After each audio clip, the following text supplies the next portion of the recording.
Hello, I've been doing quite a few 401k plans lately and meeting with the employees and kind of going over some of the highlights of the 401k. So I wanted to make this video as there are some unique things to 401ks that you want to consider, and a lot of them ask good questions. So I thought I'd answer some of those. So hopefully this can help you.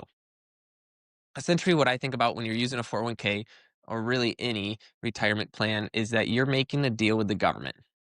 You're saying, hey, if I wait to follow these rules, the biggest one is being 59 and a half.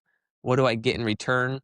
You get some very nice tax benefits. So we're going to talk about 401ks. A lot of people have 403bs. They're very similar. There's some minor details, but for these purposes, they're pretty much identical. 401k runs through your payroll at the job you're at, which means before you even get your paycheck, they've already contributed to your 401k account. When you contribute, you get to pick if you want to do Roth or pre-tax into your 401k. There's another option or two, but those are the two most common. Roth is where you do not take a tax deduction now. So if you run it through your 401k, your paycheck might be a little bit less than if you do the normal route. But then when you retire and you're going to use this money, all that money can be tax-free for you. If you elect normal 401k or pre-tax, you will take a tax deduction on that money this year. So your taxes could be significantly less. But then when you retire and you use the money, that's where you'll pay the taxes. So what you want to do is say, okay, how old am I? What tax bracket am I in? What do I think I'll have in retirement? What will my income be there? Maybe you play some strategies of, hey, if I deduct 10,000 this year, I get down a tax bracket, then I'll use Roth on the remaining contributions. There's a lot of different ideas there. If you don't go in and select, typically the account defaults to pre-tax. One of the biggest benefits with 401ks is what we call your employer match. So how that works is if the employee puts in money, the employer will also put in money. The most common right now is the 5% for 4%, which means if the employee puts in 5% of their paycheck, the employer is going to add 4% extra. Some people call this free money. I look at it more of as a pay raise. Hey, if I'll defer my income to later, I'm going to get 4% more. It could be a 3%, it could be 6%. There's different matches depending on your employer, but the 5 for 4 is the most common. A great question I get is, does it matter if I do Roth or pre-tax, and do I still get my employer match? The answer is yes. No matter which one you pick, you will still get your employer match. When you go into your 401k, there is a lot of investment options. You should have 20, 30 different options of investments. The most common, and if you don't go in and select, typically what they'll do is default you to what we call a target date fund. Target date funds can be good, they could be bad. You might want to look at what target date fund you have and compare it. But essentially, what it's good for is, hey, people who are set it and forget it, they will automatically make the trades, the rebalancing.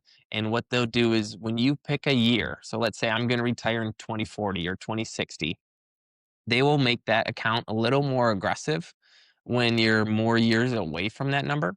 And then as you get closer to the year you picked, they will make that account a little less aggressively invested. Contributions, 401ks, there's a pretty high annual limit you can contribute. A lot of people don't hit it, but if you're a higher earner, you might want to know these limits because you want to use the tax strategies to your favor. If you're under the age of 50, the most you can put in for your normal contributions in 2025 is $23,500. Also get your employer match on top of that. If you're from 50 to 60, you get what we call catch up, which is an extra amount you're allowed. So your annual limit is 31,000. They just changed this rule. If you're 60 to 63, you get what we call super catch up. Why'd they pick 60 to 63? Those were the years they picked. You can do it's $34,750 in 2025. It adjusts a little bit each year. That's a very new rule. So if you're 60 to 63 and you're trying to catch up for retirement, you might want to look at trying to use those tax strategies there. There is a way to get in more depending on the plan.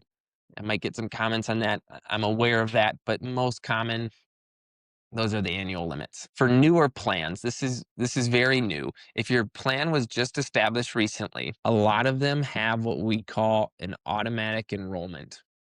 So if you have more than 10 people in your 401k plan, the Congress set a rule, this is not your employer rule, that you have to automatically sign your employees up.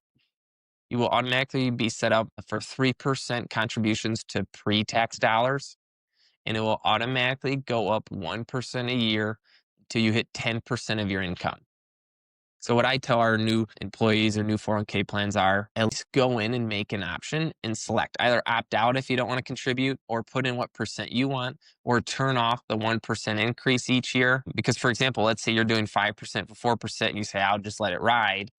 Well, if you don't go opt in or opt out, you won't get that full match if you're doing 3% and the match is 5 for 4. So you might want to at least go in and select it. Those are some of the main overviews. Yes, there's many more rules, the Rule 55 and mega backdoors and different options. But I thought I'd go over some of the quick highlights and questions that we have. So when you sign up for your 401k, you feel a little bit more confident. Hope you found this helpful.